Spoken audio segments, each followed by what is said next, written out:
Nakagat ka ba ng aso? Ano ang gagawin mo? Marami ang natatakot sa gastos.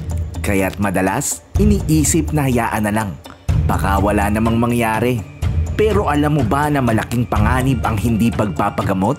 Rabies, isang sakit na pwedeng magdulot ng kamatayan kapag hindi agad nagamot. Ang epekto ng rabies ay mabilis at malubha. Pero huwag mag-alala. Sa MedPro, kasama ang PhilHealth, maaari kang makakuha ng libreng anti-rabies treatment. Kung ikaw ay miyembro ng PhilHealth, maaari kang magparehistro sa MedPro at makakakuha ka ng libreng anti-rabies vaccination. Sa MedPro, hindi mo kailangang mag-alala. Protektado ka. Hindi lang sa rabies, kundi pati na rin sa mga gastusin. Huwag maghintay na lumala ang sitwasyon. Magpakonsulta na.